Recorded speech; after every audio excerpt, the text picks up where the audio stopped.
యావత్ దేశం చలిగుప్పెట్లో చిక్కుకొని విలవిల్లాడుతోంది. ముఖ్యంగా తెలుగు రాష్ట్రాలపై చలి పంజా విసిరింది. ఇవాళ రేపు చలి తీవ్రత ఇంకా ఎక్కువగా ఉంటుందని వాతావరణ శాఖ హెచ్చరిస్తోంది. కనిష్ట ఉష్ణోగ్రతలు జీరోకి దగ్గరలో ఉన్నాయి. పగలు రాత్రి తేడా లేకుండా చలి చంపేస్తోంది. తెలుగు రాష్ట్రాలపై చలిగాలులు విరుచుకుపడుతున్నాయి. ఉత్తర భారతదేశం నుండి వీస్తున్న చలిగాలులు తెలంగాణతో పాటు ఏపీని కూడా గజగజ వణికిస్తున్నాయి.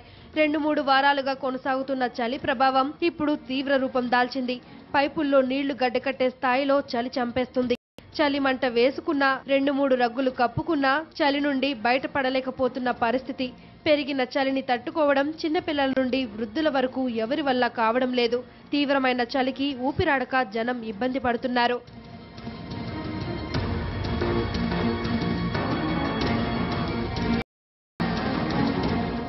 ఆదిలాబాద్ జిల్లాలో 2.7 డిగ్రీలు, లంబసింగిలో 0 డిగ్రీలు, చింతపల్లిలో 1.5 డిగ్రీల కనిష్ట ఉష్ణోగ్రతలు నమోదయ్యాయి.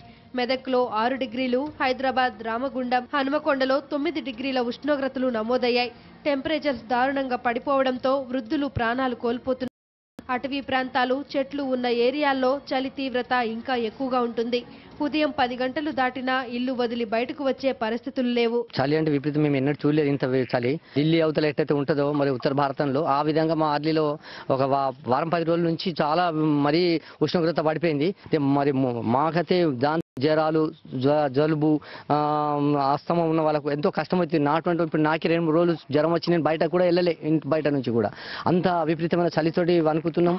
మరి పెద్దవాళ్ళు ఇంకా 70-80 సంవత్సరాల వాళ్ళకైతే మరి ఎంత కష్టం అది చెప్పరానంతున్నది. పగటి ఉష్ణోగ్రతల్లో పెద్దగా మార్పు లేనప్పటికీ రాత్రి చలిగాలులు నరకాన్ని చూపిస్తున్నాయి. మధ్యాహ్నం పొడి వాతావరణం వల్ల గాలిలో తేమ శాతం తగ్గిపోవడం, మరోవైపు విపరీతంగా కురుస్తున్న మంచు కారణంగా రాత్రులు చలి తీవ్రత ఎక్కువగా ఉంటుంది. మరో 2-3 రోజుల పాటు వాతావరణం ఇలానే ఉంటుందని అధికారులు చెప్తున్నారు.